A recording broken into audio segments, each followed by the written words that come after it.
और वहीं 25 वर्षों से डॉक्टर शिरोमणि माथुर के निवास स्थान चिकलाकसा में प्रजापति ब्रह्मा कुमारी ईश्वरीय विश्वविद्यालय की एक शाखा गीता पाठशाला के नाम से संचालित है। इस गीता पाठशाला का रजत जयंती समारोह बड़े ही धूमधाम से आध्यात्मिक वातावरण में ज्ञानांजलि भवन में दिल्ली राजाराम में मनाया गया। इस कार्यक्रम में प्रजापति ब्रह्मा कुमारी ईश्वरीय विश्वविद्यालय के स्थानीय भाई बहन सम्मिलित हुए। सर्वप्रथम 3 मिनट का मौन रखकर ईश्वरी योग लगाया गया। फिर 25 वर्षों की खुशी में केक काटा गया। केक काटने के बाद गीता पाठशाला की ओर से माता डॉक्टर शिरोमणि माथुर, श्रीमती बसंती पटेल, श्रीमती इसरावती जायसवाल, श्यामा माता, अंजलि दीदी और सुमित्रा दीदी ने संस्था की तीनों तपस्वी बहन पूर्णिमा बहन, स्वर्णा बहन और आभा बहन को शॉल एवं श्रीफल भेंट कर सम्मानित किया।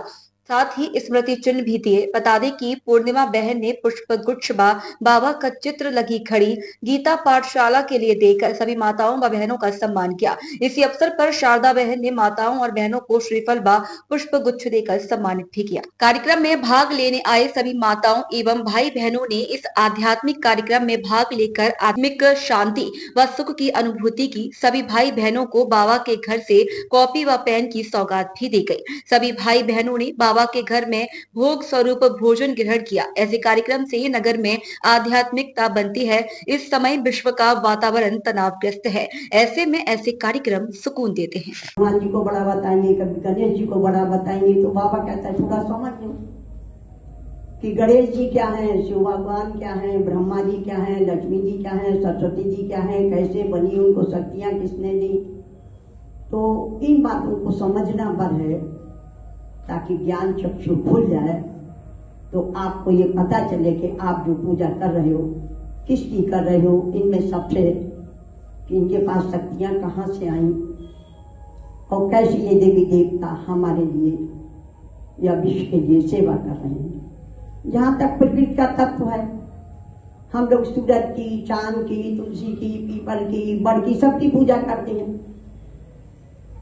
बाबा तो एक एक व्यक्ति की, एक एक पौधे की, प्रकृति के एक एक तत्व की सुरक्षा करने और उनको भी अपनी शुभकामनाएं देने का वचन देता है। मना थोड़ी ही करता है आप पूजा मत करो।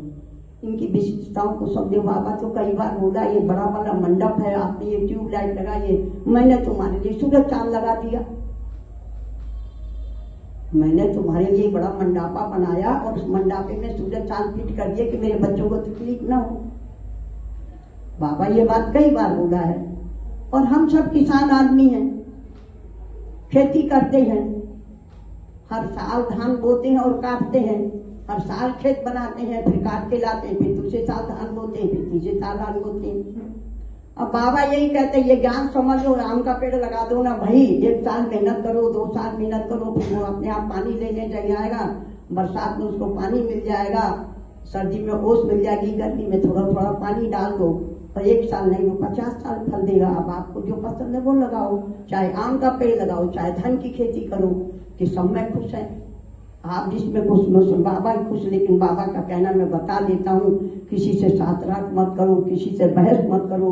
कल की मुरली में था किसी से तर्क मत करो, आप अपनी बात कहो, मानता है तो ठीक, नहीं मानता है तो भी खुश। उसको धान की खेती करते हैं तो धान की करे, 1 साल काटेगा, 1 साल खाएगा। आप 1 बार बोओगे आम का पेड़, आप भी फल खाओगे, आपके बच्चे भी खाएंगे, आपका नाती भी खाएगा कम से कम। तो ये ज्ञान एक आम का पेड़ है जिसे आप 21 जन्म तो खाते हो, और इस जन्म में भी जो बाबा के ज्ञान में चले। मैं तो आज तक एक बच्चा नहीं देखी जो किसी को रोटी न मिलती हो या भूख मरा हो। बाबा के ज्ञान में भूख मरता एक आदमी नहीं देखी मैं 30 साल से, चल 31 साल हो गए। तो ये क्या प्रताप है उसका। ये समझने की बात है कि जिस पेड़ को लगाने के लिए बोलते हैं उससे कतराते हैं। हम अपने मन का धान की फसल लगा रहे हैं, नहीं तो कोदा कुटकी बो रहे हैं और उसी में खुश है। खुश रहो। बाबा कहता है मैं तुम्हें बता दिया हूँ, तुम जिस रास्ते चलना चाहो चलो, चाहे आम लगाओ और चाहे खजूर लगाओ और चाहे धान लगाओ, कोदा कुटकी लगाओ, आप जो लगाओगे वो आप पाओगे। ज्यादा विस्तार में तो बोलने का समय नहीं है, आज हम लोगों को खुशी का है और मैं तो बहुत गदगद हूँ कि इस कार्यक्रम में सहयोग देने के लिए हमारी बहन जी लोग शुरू से तत्पर रही, और अभी 2 बहनें टोली से भी आई हैं और बड़ी भव्यता से बहन जी इस कार्यक्रम को कर रही हैं, लोगों को सीखने का अवसर भी है कि देखो कि बाबा ने क्या बोला, कम खर्चे वाला नसीब। आप कम में ज्यादा कैसा आनंद ले सकते हो, उस आनंद को लेने के लिए, हालांकि हम जानते हैं, बहन जी से बोले तो बहन जी ज्यादा बड़ा नहीं संभाल पाएंगे, आप समेटने के लायक रखना। थोड़ी सी सूचना में भी इतने भाई बहन आ गए, ये हमारे लिए बहुत बड़े सौभाग्य की बात है। और ये बाबा ने बुलाया है, आप सबका सहयोग रहा, ये मेरे लिए बहुत बड़ी उपलब्धि है। मेरी तो बैठी थी तो आंखें बड़ी विकलित हो गई कि सौभाग्य बाबा ने मुझे दिया। इन्हीं शब्दों के साथ अपन आगे का कार्यक्रम बहन जी बढ़ाएंगे। प्राइड आर्ट सेंटर ये अवार्ड से सम्मानित किया गया। ये हमारे नगर में समस्या हमारे इस बाबा की परंपरा परिवार का भी बहुत ही सम्मान है, एक गौरव है। माता जी हमारे बीच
है